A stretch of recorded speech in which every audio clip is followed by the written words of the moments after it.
Hi there, I'm Kirsty McCrum, editor of Die Cutting Essentials magazine, and I'm really excited today because issue 51 is hitting the shelves. It's an absolutely packed issue and comes with a fabulous pop-up box die, which is massive, and we're really thrilled to be able to share it with you. And it also comes with paper downloads. Now, we've had our design team make some really great cards with this, so I was going to show you what you could do with it. Sue Hughes has gone for feminine cards using the butterflies and these lovely feminine papers. There's gingham and lots of lovely kind of floral kind of patterns.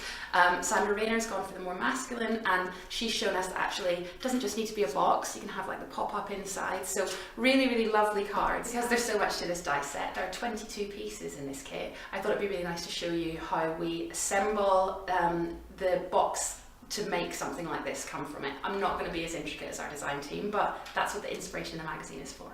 Okay, so this is the pop-up box die. It's got all these separate elements. What I'm going to do is show you how to build the basic box, but even though you're creating a 3D box like these, you can actually fold them flat for postage, which is obviously really handy. We've got the downloads here to show you that you can use to kind of make these interesting embellishments, and it's great for male and female cards. So let's get die cutting. Right, so I'm just going to pull this off. It's got loads and loads of pieces, like I said, 22 pieces, so it is quite a lot of work to do, but whenever you have these tiny bits together, you can actually snip them with scissors or snips, or you can, even twist these to get them apart because they are quite small pieces. We're just going to start with the bits of the box and then come back to the smaller embellishments later. Such sticky glue. And there we go. So you'll be left with these kind of linked together pieces and these square pieces, which are for the box itself. Okay, so like I say, if you've got snips, you can use them, or you can just kind of bend, twist, get your die bits off. So there's the spanner, and we've got a little heart here. Oh, and then alongside our main kind of box frame, we've got this little bit, which is going to make strips that we can put inside. So first of all, I'm going to die cut the main box shape, and I'm going to do that in blue today. Make sure that you build your sandwich correctly. So here's the main box die. We're going to cut this 4 times so that we can make our 4-sided cube. Just put it on your cardstock. Okay, so now we have our 4 pieces. If you look at one of the cards that we have in here, there are flaps on either side, and then there's a straight one on the back there. So kind of folded these, and we're going to adhere them together. Now you can use red liner tape. We've got glue here, just acrylic glue, but anything that you want you can use as adhesive. So like I say, I've got quick drying glue here, which is obviously really good, especially for us kind of doing this on camera. But if you want to use other adhesives, you can. I know that some designers like to use red liner tape. It's a little bit less messy maybe than using something that comes out of a tube. And there we go.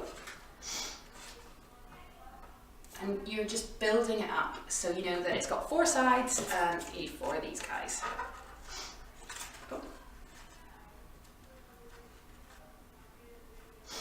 There we go. And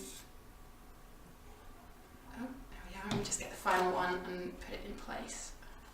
Obviously, you'll take a little bit more time and care of it than I am, but this is just to kind of show you how to build it up and make sure that you've got that box. Okay, there we are. Now that's the basic box that you can see. Obviously, it stands up.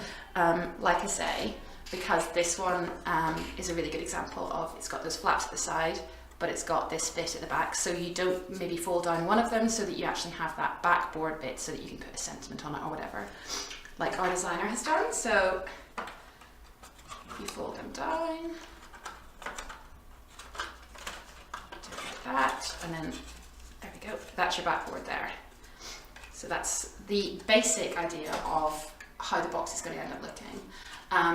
Now we've actually got other dies here to be able to do panels to go on from our download papers, but the next thing we're going to do is to actually cut the strips that will go inside that you can then begin to build your embellishments up with. Right, so here we are. Obviously it's up to you how many strips that you would like to have inside. Our designers have gone with 2. It actually gives enough space for you to be able to see what's going on in there, so we're just going to cut 2 of these. And it's really, really good because the people who decide the dies, our wonderful development team, have made sure that you don't have to measure anything or do anything. I don't know if you've ever made a pop-up box card before. If you have, you're kind of within millimeters trying to make sure that everything matches up, but this is all like really, really carefully planned out so that you don't need to do any of that stuff. So I'm just going to cut 2 of these now. Okay, you build your sandwich.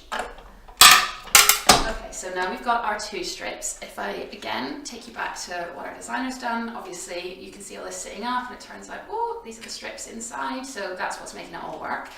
We have ours here. They've come with scoring lines again, so you don't need to worry about how you're going to make them fit. You just fold them on the scoring lines, and there we go. Have a look at your card now, or your box card, should I say.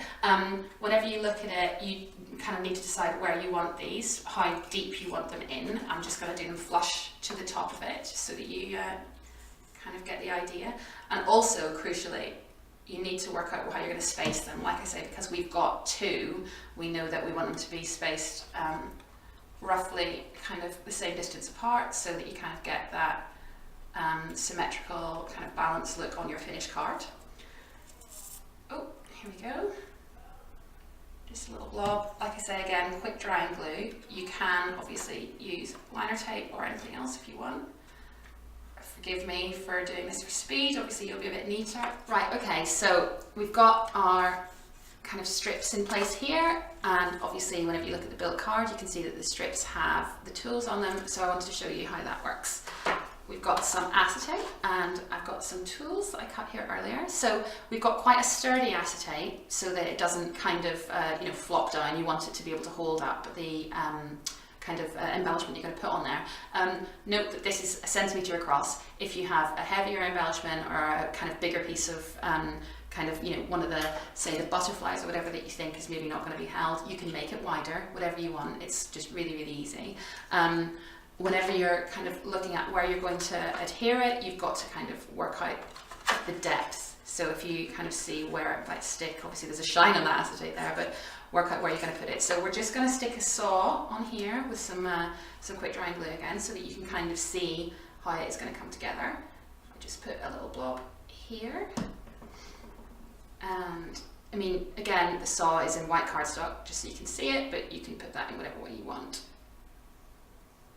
And if I just very roughly do this with it, and then we see whereabouts we'd like it to sit, well, if you kind of look at it maybe like a little angle, something like that. So if I just put a little blob here, again, glue messier than red liner tape, and you can select where it's going to go. There we are, so just give that a little stick.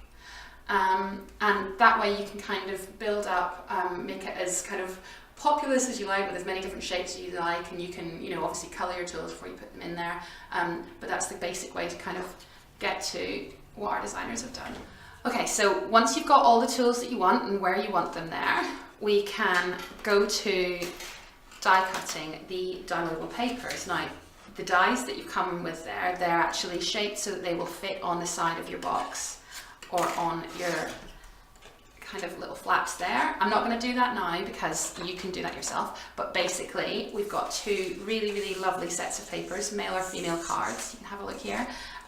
You can download these from our blog, which is papercraftmagazines.com, and if you look for the Die Cutting Essentials 51 article on there, you'll be able to kind of click through and get whatever it is that you want, and then you can start, like I say, using your little kind of panel dies, cutting out the panels and building up the embellishments that you want around the side of the box and everything else.